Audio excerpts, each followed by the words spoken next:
Every day, billions of people wake up and use money. We buy coffee with it, we pay our bills with it, we save it for the future. But almost nobody stops to ask one simple question. What is money actually made of?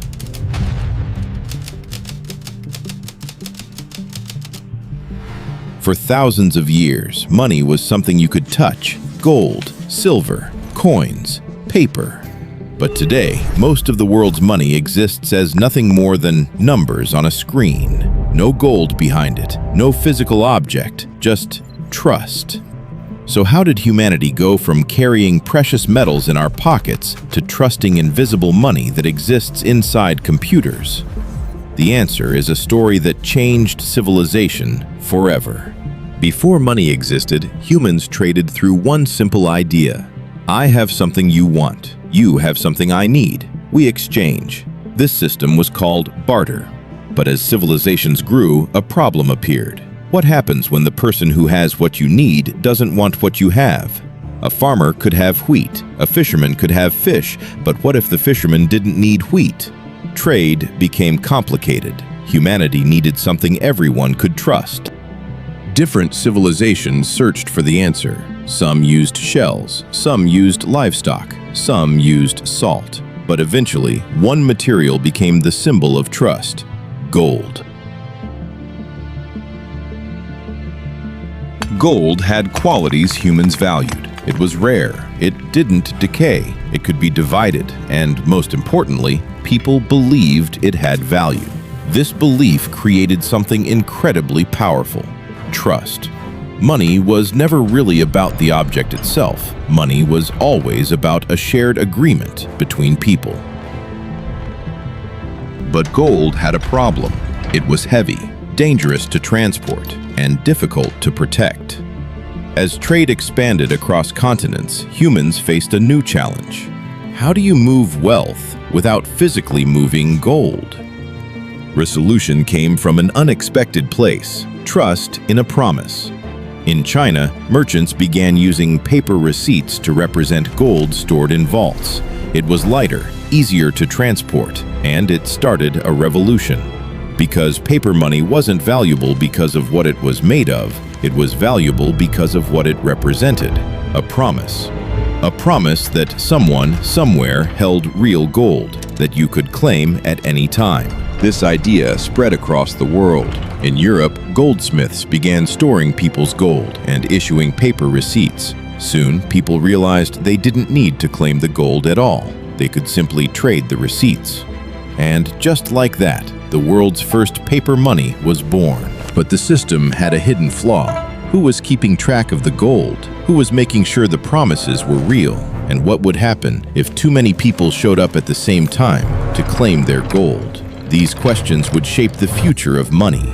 Here's the thing about paper money that almost nobody understood. Paper money was supposed to represent gold, but banks realized something powerful.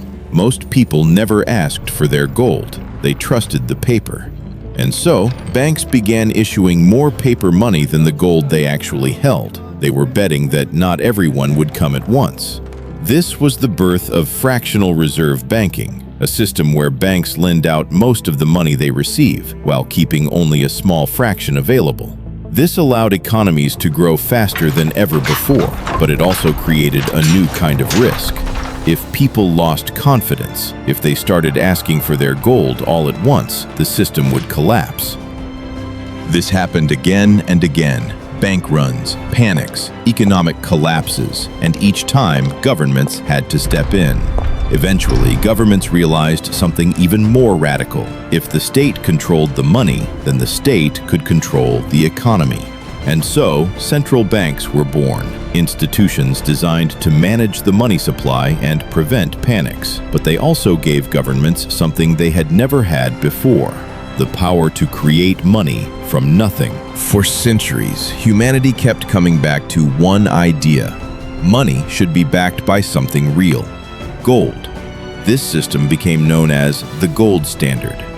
The rules were simple. If a country wanted to issue money, it had to hold enough gold to back it. This system provided stability. You could trust the money because the gold was real. But it also had limits. The amount of money a country could create depended entirely on how much gold it could mine or buy. And as economies grew faster than gold production, the gold standard started to feel like a cage. Countries couldn't print enough money to finance wars, or recover from depressions, or grow their economies at full speed. Something had to change. The world stood at a crossroads. The United States held the world's reserve currency, the dollar, and the dollar was still backed by gold. Other countries could exchange their dollars for American gold at a fixed rate. This was the Bretton Woods system. It had kept the global economy stable for decades. But by 1971, the system was crumbling. America had been printing dollars to fund the Vietnam War and domestic programs. Other countries held more dollars than America's gold reserves could cover. They started losing confidence. Countries like France began demanding gold instead of dollars. They were worried America wouldn't have enough gold to back all the dollars in circulation. President Richard Nixon faced a choice. He could stop spending and shrink the economy. Or he could break the link between money and gold forever. On August 15, 1971, Nixon made a decision that changed history. He announced that the United States would no longer exchange dollars for gold. The dollar was now backed by nothing but confidence. The gold standard was over, and a new era had begun.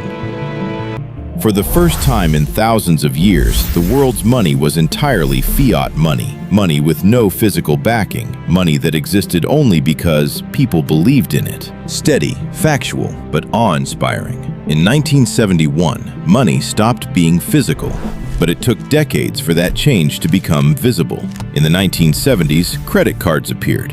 In the 1990s, online banking arrived. In the 2000s, mobile payments emerged. And today, most money in the world exists as nothing more than numbers stored in computer databases. 90% of all money in the world exists only as digital records. That's right. If everyone demanded their money in cash tomorrow, there wouldn't be enough physical currency to go around. Money is now something we access, not something we own. This digital shift created a new kind of trust. Instead of trusting governments and central banks, some people wanted a system with no central authority at all.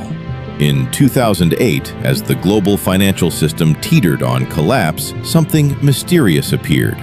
An unknown figure named Satoshi Nakamoto published a white paper. It described something called Bitcoin, a digital currency that didn't require banks or governments to function. Bitcoin was based on blockchain technology, a public record of every transaction. Everyone could see it. Nobody could change it. For the first time, humans had a digital currency that was decentralized, limited in supply, and mathematically secure. Bitcoin's creator designed it with a hard limit. Only 21 million Bitcoins would ever exist. A digital gold. So what comes next? Many experts believe money will become even more invisible. Central banks around the world are developing digital currencies. China has already launched its digital yuan. The European Central Bank is working on a digital euro. The Federal Reserve is exploring a digital dollar. This represents a new kind of power. When money is digital, governments can track every transaction. They can give money directly to citizens. They can even make money expire if it isn't spent. But this also raises profound questions. If every transaction is tracked, what happens to privacy? If money becomes programmable, can it be controlled by algorithms? And if governments can create unlimited digital money, what protects us from inflation? The story of money isn't really about gold, or paper, or computers. The story of money is the story of human trust. For thousands of years, we trusted precious metals. For centuries, we trusted governments. Today, we trust algorithms. But the underlying question remains the same. Why do we believe money has value? The answer is astonishingly simple: because everyone else believes it. Money is a shared hallucination, a collective agreement, a story we all tell ourselves. And like any story, it can change. So, here we are, standing at a new crossroads.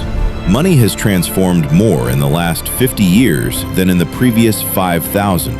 It went from physical to digital, from scarce to potentially infinite, from trust in gold to trust in governments, to trust in technology, to perhaps one day trust in nothing at all.